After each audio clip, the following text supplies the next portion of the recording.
बिस्मिल्लाहिर्रहमानिर्रहीम नहमदुहु व नसल्ली व नसल्लिमु अला रसूलिहिल करीम। तमाम देखने और सुनने वालों को अस्सलामु अलैकुम व रहमतुल्लाहि व बरकातुहू। मुल्क भर में तूफ़ानी बारिशों की वजह से जिनका नुकसान हो गया है, जानों का नुकसान हो गया है, मालों का नुकसान हो गया, उनके लिए अल्लाह रब्बुल आलमीन के हज़ूर बहुत सारी दुआएँ, अल्लाह उन पर रहम फरमाए, उनके घर बार अल्लाह उसके असबाब पैदा फरमा दे, जो दुनिया से रुखसत हो गए उनके घर वालों को सब्र अता फरमा दे और उनकी मग़फ़िरत फरमा दे। गुज़श्ता रोज़ से 9 मई की सज़ाओं का मसला चल रहा है। सरगोदा की अदालत ने, इंसदाद दहशत गर्दी की अदालत और लाहौर की अदालत ने 10-10 साल की सज़ाएँ सुनाई हैं और उनमें से सिर्फ़ एक शाह महमूद कुरैशी साहब बचे, बाकी तो कोई छोड़ा नहीं, उन्होंने रगड़ दिया सबको। वो भी जो वहाँ थे, वो भी जो नहीं थे, वो जिनके ख़िलाफ़ कई महीने बाद जाकर डराया धमकाया, वो नहीं माने तो केस बना दिया 9 मई का। बहुत सारों को बाद में भी पकड़ पकड़ के पुलिस वाले तुम्हें 9 मई में डालने लगे हैं। अगर उन्होंने मर्ज़ी पूरी कर दी तो छोड़ दिया, नहीं तो 9 मई में डाल दिया। लेकिन जिन्होंने आर्डर दिया हुआ है कि 9 मई में धर लो सबको, अब वो अपना हिसाब किताब सोच रखें कि उनको अल्लाह के हज़ूर जाके जवाब देना है। मैं हैरान हूँ, ये अपने आप को सियासी कहते थे, मियाँ नवाज़ शरीफ जमहूरी कहते थे, शहबाज शरीफ जमहूरियत के बड़े चैम्पियन थे, उनकी साहबजादी मियाँ नवाज़ शरीफ की पंजाब की चीफ मिनिस्टर साहिबा, लेकिन उन्हें ना तो किसी सियासी कारकुन पे तरस आया है, ना उन्होंने कोई पॉलिसी बनाई, बल्कि उल्टा ये हो रहा है कि जो जज हालात व वाक़यात और गवाहियों के मुताबिक उनको कुछ रिलीफ़ देता है, वो जज तब्दील, उस जज की जगह नया जज लाया जाता है। और जो लफाफा जज हो, जो जिसका ज़मीर मर गया हो, जिसका अंदर कुछ बाकी ना बचा हो, जो फ़िरौनियत के सामने झुकने वाला हो, वो लाया जाता है। उसको कहा जाता है सबको उड़ा दो भाई। को 63 आदमियों को सरगोदे वाले ने और लाहौर वाले ने भी, लाहौर वाले ने तो बहुत शर्मनाक, अच्छा सरगोदे वाले ने भी अहमद खां बच्चर और बाकी MNA MPA जो थे नहीं कहीं भी, और यहाँ इसने लाहौर वाले ने डॉक्टर नसीम राशिद, क्या नाम भूल जाता हूँ, यास्मीन राशिद, जिसकी वीडियो सारे सोशल मीडिया पे चली, अभी भी मौजूद है, कि कोई अंदर ना जाए, सड़क के इस तरफ रहो, जो ऐलान कर रही है। उनको भी 2 साल हो गए हैं। मेरा ख्याल है शायद फ़िरौन भी बैठा होता ना कुर्सी पे, तो वो उनकी उम्र और उनकी बीमारी देख के तरस खा जाता, कहता है इस बीबी को तो छोड़ो, जाने दो, इस पे केस भी झूठा बनाया हुआ है, और हम अपना रोब दाब कायम रखने के लिए, या इस ख़तरे से कि ये बाहर आएगी तो आके हमारी सीट को चैलेंज कर देगी, हम हारे हुए हैं, सिर्फ़ इस बुनियाद पे उसको अंदर रखा हुआ है, जिसके इन पे एहसानात हैं। इनके प्लेटलेट्स कम हुए थे तो बेचारी मेरा ख्याल रात को सोती नहीं थी, बार बार ख़बर लेती थी, कभी डॉक्टर भेज, कभी हॉस्पिटल बुला के, बाहर जाने की इजाज़त का भी उसने ग्रीन सिग्नल दिया। लेकिन इनको कोई बात भी, इनको कोई शर्म भी नहीं। मियाँ अज़हर गवर्नर पंजाब, साबिक़ गवर्नर पंजाब, गुज़श्ता रोज़ इंतकाल कर गए, आज उनका जनाजा था। उनके इस फैमिली पे बड़े एहसानात थे। अब उनकी मौत से पहले 2 साल जो उनकी ज़िंदगी गुज़री है, जब से ये आए हैं शरीफ बरादरान, उनके घर छापे, कभी चादर चार दीवारी का तकद्दुस पामाल, उनका बेटा हम्माद अज़हर रूपोश, बाप की आखिरी अय्याम, बीमारी के अय्याम में भी वो पास उसको नहीं रहने दिया। और मियाँ साहब घर बैठे MNA जीते इसलिए कि अवामी पावर उस तरफ थी, किस तरफ, जिन पे 9 मई लगा के उनकी पार्टी ख़त्म की, उनका निशान ख़त्म किया, उनके उम्मीदवारों को उठाया, उनके तजवीज़ कुरंदगान को उठाया, उनके तईद कुरंदगान को उठाया, दफ्तर नहीं खोलने दिया, झंडा नहीं लगाने दिया, कैंपेन नहीं करने दी। इसके बावजूद मियाँ अज़हर घर बैठे जीत गए थे। हमारी भी उनसे याद अल्लाह रही। हज़रत मौलाना शाह नूरानी रहमतुल्लाह अलैह की एक दफ़ा उन्होंने दावत की थी, हम भी साथ थे, बड़ी मोहब्बत से पेश आए, बहुत हज़रत का एहतराम किया, खराज तहसीन पेश किया हज़रत साहब रहमतुल्लाह अलैह की सियासी खिदमात को।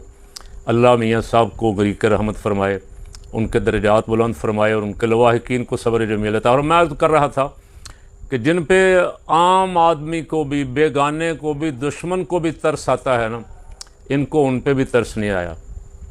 शाह महमूद कुरैशी यहाँ ही नहीं थे, 9 मई वाले दिन वो कराची में अपनी अहलिया के इलाज के लिए हॉस्पिटल में थे, उनकी वहाँ की फुटेज भी हैं। उन पे भी केस बना के 2 साल तक उनको अंदर रखा। कौन जवाब देगा?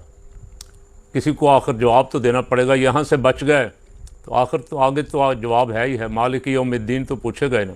वे बेगुनाहों को, मजलूमों को नाहक 2 साल सख्त गर्मी में, दर्जा हरारत 48, 50, 52, सख्त गर्मी में, ऐसी जेल में जहाँ कलभूषण को भी नहीं रखा गया, उसके लिए भी कोई सहूलतें हैं, लेकिन इन कैदियों को उस जगह रखा गया। जजों को ज़र्रा बराबर तरस नहीं आया। पिंडी के जज ने भी, इस्लामाबाद वाले ने भी वहाँ सज़ाएँ दी थी 10-10 साल की। वो केस इस्लामाबाद हाई कोर्ट में गया, हाई कोर्ट ने सारा केस ही उड़ा दिया और सज़ाएँ भी माफ़ कर दी और केस भी सारे का सारा सत्यानाश कर दिया उसका। ये भी जिस अदालत में जाएगा, ये 10-10 साल सज़ा वाला केस अगर किसी आज़ाद जज के पास, किसी गैरतमंद जज के पास, किसी जिंदा ज़मीर वाले जज के पास गया तो ये एक झटका भी नहीं सहेगा, इसलिए कि झूठ के सिवा और है कुछ नहीं। जो ज़िम्मेदार थे, जो कुछ हुआ 9 मई को, अगर कुछ हुआ, पहला कहना तो उनका ये है खान साहब का कि ये सारा कुछ फ्रॉड बनाया गया, बंदों को घेर के उधर ले जाया गया, अपने बंदों से हमला करवाया गया और डाला पीटीआई पे गया। खान उस दिन अदालत में था इस्लामाबाद, उस पर भी केस डाल दिए गए। 9 मई की ज़मानतें कभी हो जाती हैं, कभी खारिज हो जाती हैं। मजाक बना हुआ है और पूरी दुनिया में मजाक बना हुआ है और उस मजाक की वजह से अदालतें हमारी पता नहीं 144वें नंबर पे चली गई। तो जब ये हाल हो जाएगा तो लोग, कारोबार वाले, बिज़नेस वाले, कामकाज वाले, मेहनत करने वाले, पैसा इन्वेस्ट करने वाले, वो आपके मुल्क में कैसे रहेंगे जहाँ पता हो कि अदालत से भी इंसाफ नहीं मिलना। अगर कोई मसला दरपेश हो गया, किसी करप्ट अफसर ने कोई केस बना दिया कंपनी पे और अदालत से भी इंसाफ न मिला तो बंदा तो मारा गया बेचारा, सारी ज़िंदगी की कमाई जमा पूंजी तबाह हो गई और उसका कुछ ना रहा। ऐसे हालात में आप मुल्क लोगों को आप तसल्ली तो देते हैं और सुहाने ख्वाब भी दिखाते हैं कि बहुत आगे जा रहा है, और आपकी रिपोर्टें, आपकी ऑडिट रिपोर्टें, सर्वे रिपोर्टें सब कह रही हैं कि तबाही और बर्बादी की तरफ आप ले जा रहे हैं कौम को। शर्मिंदे हैं, कौम का सामना नहीं कर रहे, छुपे हुए हैं कहीं। बड़ा मियाँ तो इन दिनों इक़्तिदार में भी होता था तो उसे कोई फ़िक्र नहीं होती थी क्या हो रहा है क्या नहीं हो रहा, वो मरी मौज मेला करता था। वो मरी जाग तशरीफ़ ले गए हुए हैं। छोटे मियाँ साहब दौरों पे रहते हैं और पता नहीं आवाम चीनी को चीख रही है कि चीनी 200 से ऊपर चली गई। मियाँ साहब तो कहते थे जो चीनी जब 10 रुपये महंगी होती है तो हुक्मरान चोर होता है, जब पेट्रोल महंगा होता है तो हुक्मरान गद्दार होता है।